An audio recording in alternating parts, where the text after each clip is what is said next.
Hey everyone, so friend कैसे हैं आप सभी। आशा है आप सभी अच्छे होंगे, मस्त होंगे, स्वस्थ होंगे और जोर शोर से आप सभी की पढ़ाई चल रही होगी। सो गाइस, आज से हम चरक संहिता का एक और नया चैप्टर जो कि आरगवधीय अध्याय उसे हम स्टार्ट करने जा रहे हैं। एकदम आसान सा टॉपिक है। यहाँ पर कई सारी औषधियों का, चूर्ण का, प्रलेप या तो फिर प्रदेह, इसका वर्णन किया गया है और इन प्रलेपों का या प्रदेहों का किन किन रोगों में उपयोग किया जाता है इसका इस चैप्टर में वर्णन किया गया है। तो एकदम आसान सा टॉपिक होने वाला है। ठीक है, यहाँ पर आपको कई औषधियों के क्या क्या चूर्ण बनता है ना, मतलब किन किन औषधियों का चूर्ण किन किन रोगों में काम आता है वो आपको बस यहाँ पर पता होना चाहिए। ठीक है, तो चलिए आज हम इस चैप्टर को स्टार्ट करते हैं, टाइम को ज़्यादा वेस्ट न करते हुए। तो आपको यहाँ पर चैप्टर का नाम दिखाई दे रहा है आरगवधीय अध्याय। तो यहाँ पर ये जो आरगवध है इसका मतलब क्या होता है, इसका मतलब होता है अमलतास। मतलब ये किसी पेड़ का नाम है, अमलतास पेड़ का नाम, अमलतास बोल दो या तो आप आरगवध बोल दो, दोनों का सेम नाम है। ठीक है,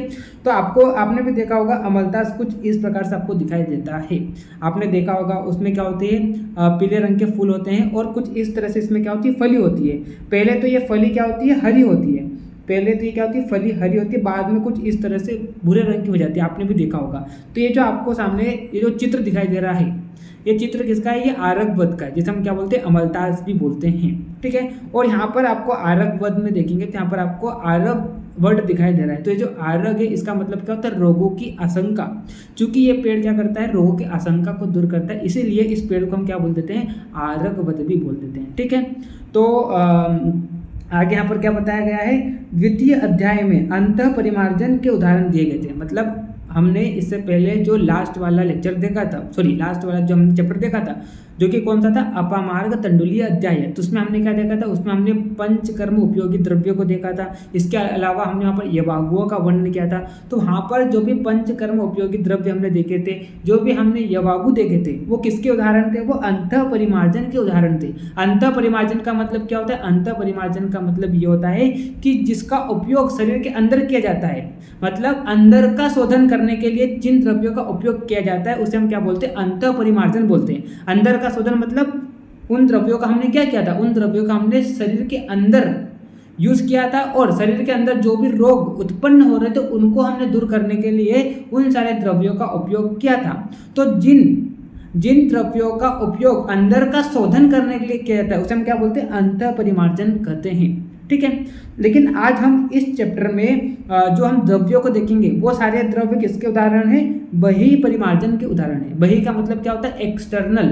मतलब यहाँ पर जितने भी द्रव्य है उनका हम क्या बनाएंगे, या तो प्रलेप बनाएंगे या तो आप क्या बनाएंगे, हम प्रदेह बनाएंगे। ठीक है, मतलब हम क्या बनाएंगे, लेप बनाएंगे, एक प्रकार से आप बोल लो। ठीक है, तो उन सारे लेपों का उपयोग जो है वो कहाँ किया गया है, बाहर त्वचा पर किया गया है। ठीक है, बहिः परिमार्जन का मतलब क्या होता है, जिनका उपयोग एक्सटर्नल किया गया है, बॉडी के बाहर त्वचा पर किया गया है। तो ये सारे द्रव्य क्या करेंगे, जो भी बॉडी के बाहर रोग उत्पन्न हो रहे हैं उन सारे रोगों को क्या करेगा, दूर करेगा। ठीक है, तो मैंने आपको क्या बताया, मैंने आपको ये बताया कि हमने लास्ट चैप्टर में जो द्रव्य देखे थे वो सारे द्रव्य किसके थे, अंतः परिमार्जन के उदाहरण थे। मतलब वो सारे द्रव्य क्या करते थे, अंदर का शोधन करते थे। लेकिन अगर आपको क्या करना है, बाहर का शोधन करना है तो हमको क्या करना पड़ेगा, बहिः परिमार्जन द्रव्यों का उपयोग करना पड़ेगा, जो कि इस चैप्टर में उन सारे द्रव्यों का वर्णन किया गया है। मतलब आज हम जितने भी द्रव्य देखेंगे उन सारे द्रव्यों का उपयोग जो है वो शरीर के बाहर फॉर एक्सटर्नल यूज ओनली। ऐसा आपने कई सारी दवाइयाँ होती है, आपने देखा होगा, है ना, तो उस पर लिखा होता है फॉर एक्सटर्नल यूज ओनली। तो यहाँ पर जितने भी हम द्रव्य देखेंगे उन सारे द्रव्यों का उपयोग जो है वो त्वचा पर किया गया है। ठीक है, यानी कि शरीर के बाहर किया गया है। मतलब बहिः परिमार्जन, लेप और प्रलेप आदि का वर्णन इस अध्याय में किया गया है। अब देखो, इस चैप्टर को पढ़ने से पहले मैं आपको एक कॉन्सेप्ट थोड़ा आपका मैं क्लियर कर देता हूँ। वो क्या है, जैसे कि आपने सुना होगा लेप तो आपने सुना होगा, लेकिन ये जो लेप होता है इसके दो प्रकार के भेद होते हैं। इसके दो प्रकार के भेद होते हैं। एक तो क्या होता है, प्रलेप होता है और दूसरा क्या होता है, प्रदेह होता है। ठीक है, तो अगर आप लिख लो, आपके नोट्स में इसको लिख लो। मैं इसको थोड़ा अच्छे से ऊपर बताता हूँ, इसको थोड़ा ऊपर ले चलता हूँ। चल, जहाँ पर जगह है वहाँ पर, चल यहाँ पर, तो इसको आप लिख लो आपके नोट्स में। ठीक है, देखो, तो अगर हम प्रलेप की बात करते हैं तो प्रलेप जो होता है, ये जो प्रलेप होता है, ये प्रलेप, इसका पहला क्या पॉइंट लिखो आप, प्रलेप जो होता है कैसा होता है, थोड़ा ठंडा होता है, यानी कि शीतल होता है। दूसरा, ये कैसा होता है, ये पतला होता है। और अगर आप इसका मतलब प्रलेप जो है ये भी एक प्रकार का लेप का भेद है ना। तो अगर आप प्रलेप को बॉडी पर लगाएंगे तो ये क्या हो जाएगा, आसानी से सूख जाएगा, मतलब थोड़ा जल्दी सूख जाएगा, यानी कि ये क्या होता है, सूख जाता है, ये क्या होता है, सूखा होता है, ठीक है। वही अगर हम प्रदेह की बात करते हैं तो ये जो प्रदेह होता है ये कैसा होता है, नंबर एक तो ये कैसा होता है, उष्ण होता है। दूसरा आपको ये पता होना चाहिए कि प्रदेह जो होता है थोड़ा क्या होता है, मोटा होता है, प्रलेप के कंपैरिजन में थोड़ा क्या होता है, गाढ़ा होता है, मोटा होता है। और तीसरा ये सूखता नहीं है, यानी कि कैसा होता है, गीला रहता है। मतलब अगर आप क्या करेंगे, इसका प्रदेह को अगर लगाएंगे बॉडी पर तो आसानी से सूखेगा नहीं, वो थोड़ा क्या रहेगा, गीला गीला रहेगा, ठीक है। तो आपको प्रलेप और प्रदेह इन दोनों का कॉन्सेप्ट पता होना चाहिए। प्रलेप की अगर हम बात करते हैं तो प्रलेप कैसा होता है, ठंडा होता है, पतला होता है और आसानी से सूख जाता है। लेकिन अगर हम प्रदेह की बात करते हैं तो प्रदेह कैसा होता है, प्रदेह जो होता है वो थोड़ा कैसा होता है, उष्ण होता है ना, थोड़ा गाढ़ा होता है और आसानी से नहीं सूखता। अगर आप इसका लेप लगाएंगे बॉडी पर प्रदेह का तो ये कैसा रहेगा, थोड़ा गीला गीला रहेगा, ठीक।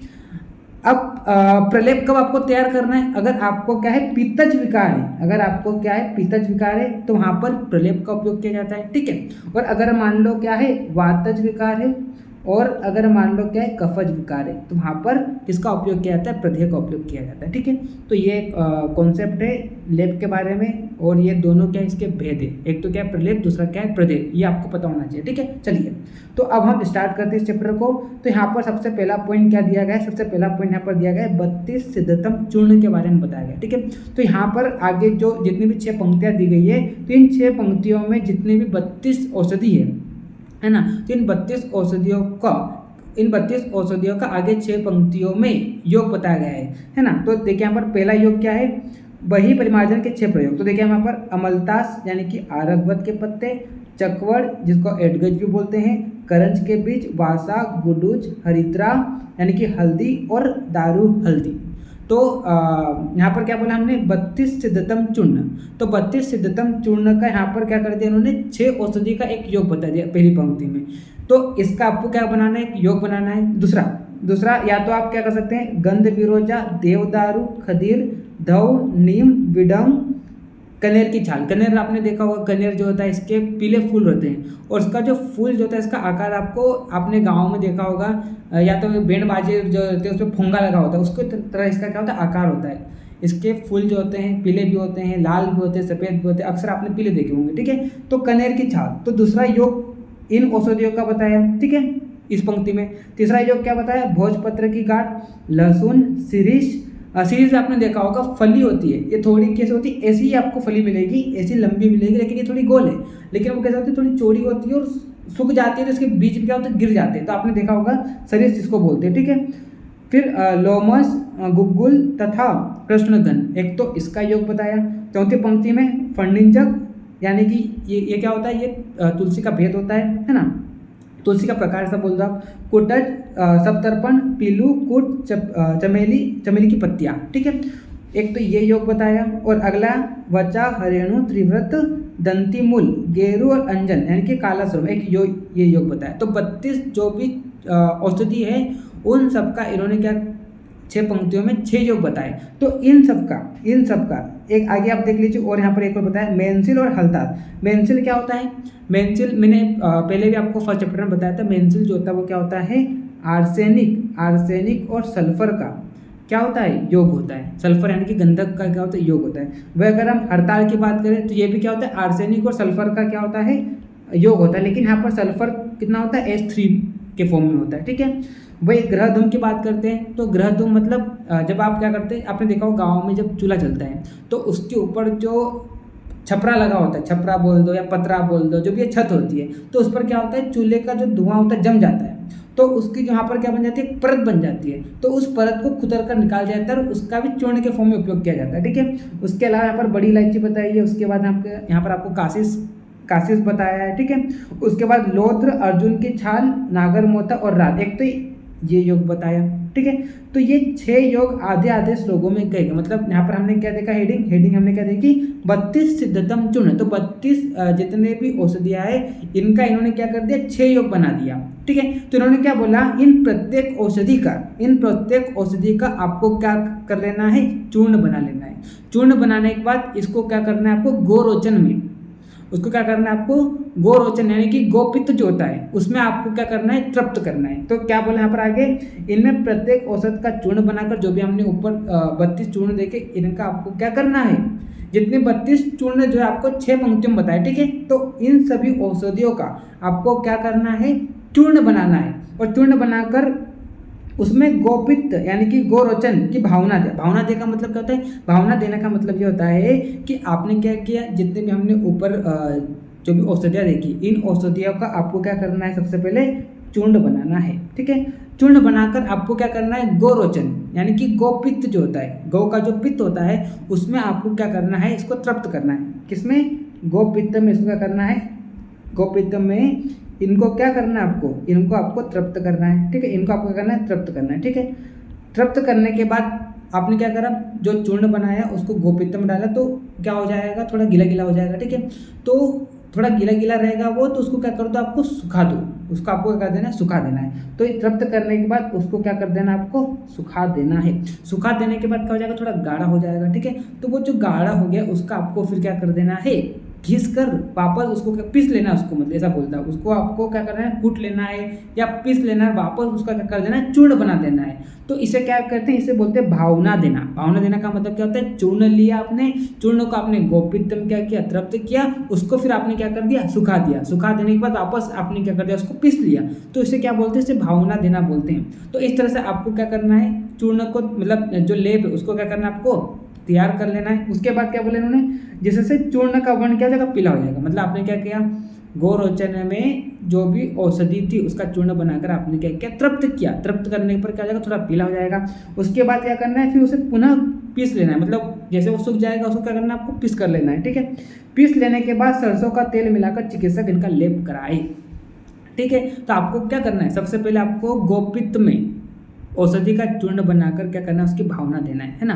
भावना देना मैंने आपको बताया क्या होता है, मतलब गोपित्त में आपने क्या करा, चूर्ण को डाला आपने, तो उसके बाद उसको क्या कर दिया, आपने सुखा दिया। सुखा देने के बाद वापस उसने आपने क्या कर दिया, उसका चूर्ण बना दिया, ठीक है।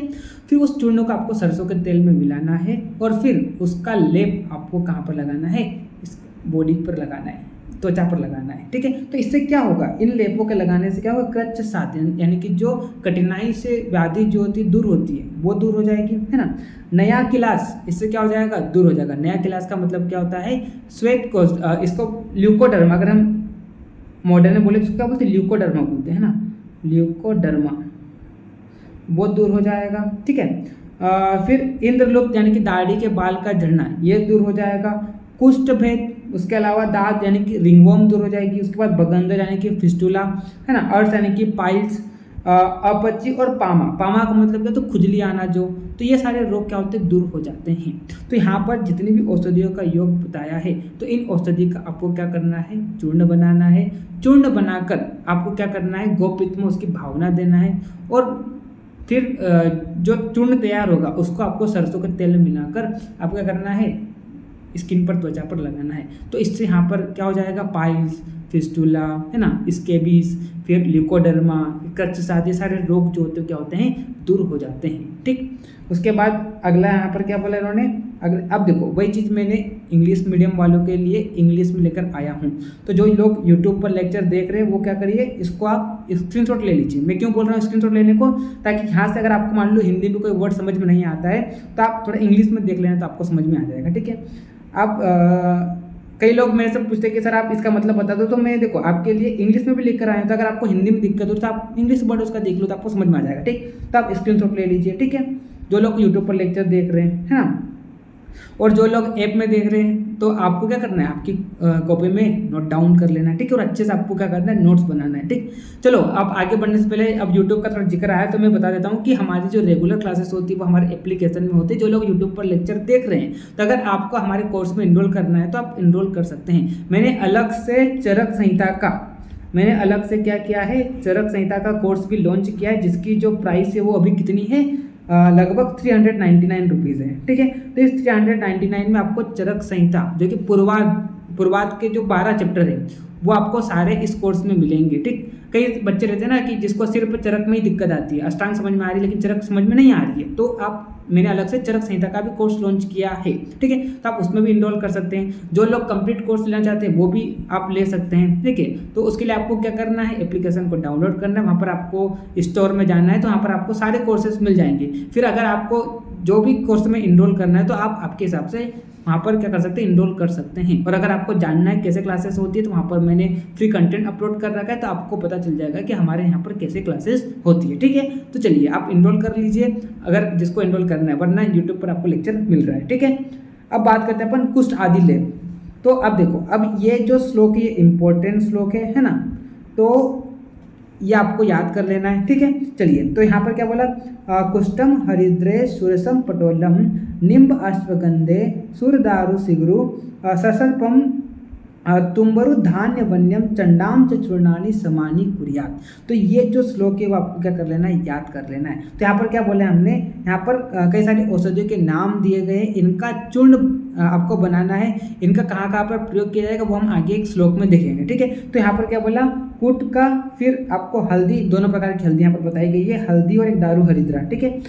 फिर क्या हो जाएगा, सुरसा, पटोल, नीम, अश्वगंधा, सुरदारू, सिगरू, सरसप, तंबरू, फिर धनिया, वन यानी कि केवटी और चंडा, इन सबका समान भाग लेकर। देखो अब क्या होता है कि अगर आपको श्लोक में मात्रा नहीं बताई गई है तो आपको क्या करना है, योग में जितने भी चूर्ण उनका आपको समान भाग ही लेना है, ठीक है। अगर मात्रा बताई जाती तो कोई बात ही नहीं है, लेकिन अगर आपको मात्रा नहीं बताई जाती है तो जितने भी योग, अगर आपको किसी औषधि का योग लेना है तो सबके आपको सम मात्रा लेना है, ठीक है। यहाँ पर क्या बोला, सबका आपको सम भाग लेकर क्या कर लेना है, चूर्ण कर ले, ठीक है। फिर चूर्ण को आपको क्या करना है, मट्ठे में घोट लेना है, ठीक है। बाद में आपको क्या करना है, शरीर पर सरसों का तेल अभ्यंग करने के बाद उपयुक्त उपटन को लगाए, ठीक है। तो यहाँ पर जितने भी ये आपको औषधि बताई गई है तो इन औषधियों का आपको क्या करना है, चूर्ण बनाना है। चूर्ण बनाकर इसको आपको क्या करना है, मट्ठा होता है उसमें घोट लेना है, ठीक है। उसके बाद ये आपका क्या हो जाएगा, लेप तैयार हो जाएगा। फिर आपको क्या करना है, शरीर पर तेल की मालिश करना है। उसके बाद ये जो आपने लेप तैयार किया है इसको आपको क्या करना है, शरीर पर लगाना है। तो इससे क्या हो जाएगा, इससे यहाँ पर आगे बताया गया है, इससे क्या होगा, इससे इस लेप को लगाने से, अब देखो ये वाला जो श्लोक आपको दिखाई दे रहा है जो कि क्या दिया यहाँ पर, तेईस कृपिष्टे प्रथमम शरीरम तैलाक्तम ऊर्ध्वर्तितुम यतेत तेनास्य कंडुह पिडकः सकोटाः कुष्ठानि सौफश्च समम व्रजंती। तो ये जो श्लोक है ये भी श्लोक आपको क्या कर लेना है, याद कर लेना है, ठीक है। तो यहाँ पर जो आप लेप तैयार किए, इन औषधियों का जो आपने क्या किया, लेप तैयार किया है, इसको अगर आप क्या करते हैं, स्किन पर लगाते हैं तो इससे क्या हो जाएगा, इससे कंडू यानी कि खुजली का आना, फिर पिडका यानी कि जो फुंचा हो जाती है उसका, है ना, कोट, कुष्ठ, शौच, ये सारे रोग क्या हो जाते हैं, दूर हो जाते हैं, ठीक है। तो इस तरह से जो इन औषधियाँ, जो ये औषधि आपको बताई गई, इनका अगर आप क्या करते हैं, चूर्ण बनाते हैं, चूर्ण बनाकर आपको क्या करना है, मट्ठे में घोल लेना है। मट्ठे में घोल लेने के बाद आपको क्या करना है, शरीर पर तेल की मालिश करना है और फिर इस लेप को लगाना है, जिससे क्या हो जाएगा, ये कई सारे जो यहाँ पर रोग बताए गए हैं, ये जो सूची बताई गई, ये सारे रोग क्या होते हैं, दूर हो जाते हैं, ठीक है। तो बस यही है, इस चैप्टर में ज़्यादा कुछ समझाने लायक है नहीं। यहाँ पर कई औषधियों के चूर्ण आपको बनाना है और उनका प्रयोग किस में किया जाता है, किन रोगों को दूर करने के लिए किया जाता है, ठीक है। और ये सारे जो चूर्ण जो आप देख रहे हैं, जिनका क्या बना रहे हैं, प्रलेप बना रहे हैं, प्रदीप बना रहे हैं, तो इन सब का यूज़ कहाँ पर किया गया है, एक्सटर्नल यूज़ किया गया है। ये सब क्या है, बही परिमार्जन है, ठीक है। चलिए, तो उसके बाद हम बात करते हैं कुष्ठ आदि चूर्ण। तो यहाँ पर आप चूर्ण की बात करें, पहले हमने क्या बोला था, लेप देखा था, यहाँ पर चूर्ण देख लेते हैं। देखिए आप, कूट, गिलोय, तुतिया, दारू हल्दी, काशीश, कबीला, मोथा, लोथ, गंधक, राल, विडंग, मैंसिल, हड़ताल, कनेर की मूल की छाल। मूल मतलब क्या होता है, जड़ की छाल, ठीक है।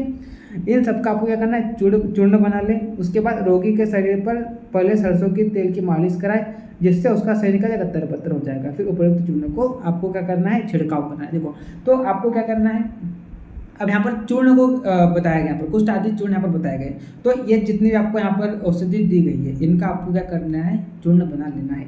उसके बाद आपको क्या करना है, रोगी के शरीर पर आपको क्या करना है, सरसों के तेल की मालिश करना है और सरसों के तेल से उसको क्या करना है, शरीर को तरबतर कर देना है। फिर उसके बाद जो आपने चूर्ण तैयार किया है, उस चूर्ण को आपको क्या करना है, शरीर पर छिड़काव करना है। तो इससे क्या होगा, इससे कई सारे रोग दूर होंगे, जैसे कि यहाँ पर बताए गए हैं। इससे दांत, खुजली, पामा मतलब एक क्या होता है, खुजली आना, ठीक है, स्केबिस जिसे बोलते हैं। फिर किटीब और विचर्चिका, ये सारे रोग क्या हो जाएंगे, दूर हो जाएंगे इससे, ठीक। उसके बाद यहाँ पर मनः शिलादि लेप के बारे में बताया गया है, ये भी श्लोक आपको क्या कर लेना है, याद कर लेना है। तो क्या बोल रहे हैं यहाँ पर, मनः शिलाले मरीचानी तैल मार्गम पयः कुष्ठहरः प्रदेह। तो यहाँ पर क्या बोला, मेंसिल, पिंडहरताल, मरीच यानी कि जो काली मिर्च होती है, सरसों का तेल और मदार का दूध, इन्हें एक साथ घोटकर लेप बनाए, ये भी क्या होता है, कुष्ठनाशक प्रदेह, इससे भी क्या होता है, कुष्ठ रोग दूर होते हैं, ठीक है। उसके बाद यहाँ पर तुत्तादि लेप के बारे में बताएं। तुत्तादि का मतलब क्या होता है, तुत्तादि का मतलब होता है नीला तोथा, नीला तोथा, है ना। जिसे अगर मॉडर्न में देखें तो मॉडर्न में क्या बोलते हैं इसे, हाइड्रेटेड कॉपर सल्फेट क्या बोलते हैं। इसका जो फॉर्मूला होता है कुछ इस प्रकार से होता है 5H2O, यानी कि हाइड्रेटेड क्या होता है ये, hydrated copper sulphate, hydrated copper sulphate. तो इसका यहाँ पर बताया, ठीक है। तुत का मतलब ये होता है, ठीक है। बाकी इसके अलावा और भी औषधि है जिनका आपको क्या करना है, लोप बनाना, ठीक है। तो क्या हो जाएगा यहाँ पर, तुतिया, विडम, मरीच, कुट, लोत्र और मेंसिल को एकत्र कर आपको क्या करना है, सरसों के तेल में खूब घोटकर लेप बनाए। तो ये जो भी औषधि दी है इसको आपको क्या करना है, चूर्ण बनाकर सरसों के तेल में घोट ले। तो ये भी क्या होता है, एक तरह का कुष्ठनाशक लेप है, इससे भी क्या हो जाएगा, कुष्ठ रोग दूर हो जाता है, ठीक। उसके अलावा यहाँ पर रसांजन आदि लेप के बारे में बताया। तो रसांजन और चकवड़ के बीच इन दोनों को समान भाग लेकर केंत की पत्ती के रस में पीसकर लेप करना चाहिए। तो इससे भी क्या होता है, कुष्ठ और जो भी स्किन के रोग यानी कि त्वचा के रोग होते हैं वो सारे क्या हो जाते हैं, दूर हो जाते हैं, ठीक। बहुत आसान चैप्टर है, यहाँ पर कई सारी औषधियों का चूर्ण बनाना है और वो जो चूर्ण है उसका आपको क्या करना है, लेप बनाना है। तो वो किस रोग को दूर करने के लिए प्रयोग किया जाता है, तो उसका आपको प्रयोग पता होना चाहिए बस, ठीक है। चलिए उसके बाद हम बात करते हैं अगला, करंज आदि लेप। तो करंज के बीच इसके अलावा चकवड़ के बीच कुट, इन तीनों को गौमूत्र में पीसकर क्या करना है, आपको लेप तैयार कर लेना है। ये भी क्या होता है, कुष्ठ रोग को दूर करता है, ठीक है।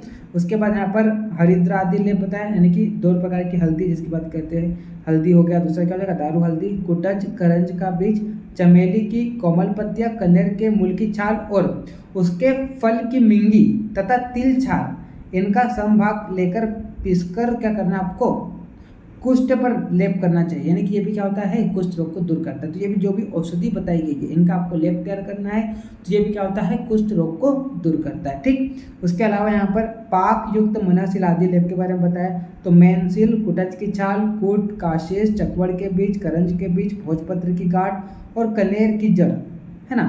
इन सबका आपको क्या करना है, इन सबका आपको चूर्ण बनाना है।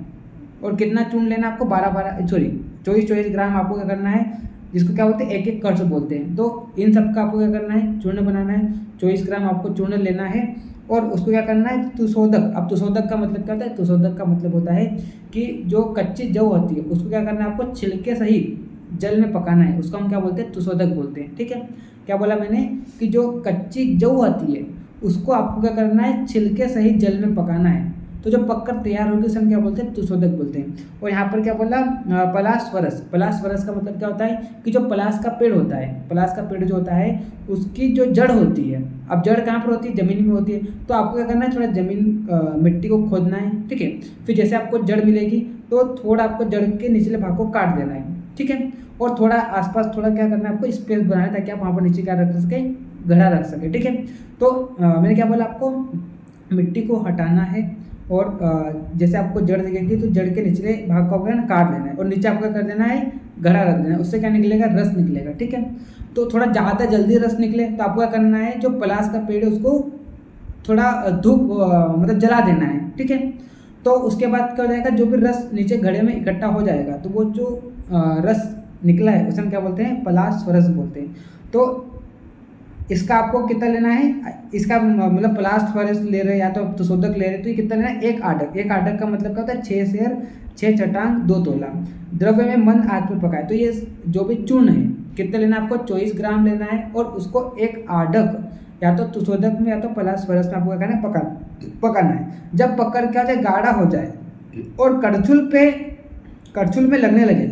एक तो क्या होता है जब आप किसी चीज़ को पकाते हैं तो जब आप करछुल करछुल का होता है चम्मच, चम्मच जब चलाते हैं तो क्या होता है पतला होता है तो क्या गिर जाता है, लेकिन थोड़ा गाढ़ा होता है तो क्या होता है फिर वहीं चिपकने लगता है करछुल पर। तो जब तक वो गाढ़ा हो जाए यानी कि करछुल पर चिपकने लगे तब तक आपको क्या करना है, इन सारे चूर्णों को या तो सुशोधक में पलाश फरस में पकाना है, ठीक है। तो उससे जो तैयार होगा लेप वो कैसा होता है, कुष्ठनाशक होता है, यानी कि कुष्ठ रोग को दूर करता है, ठीक।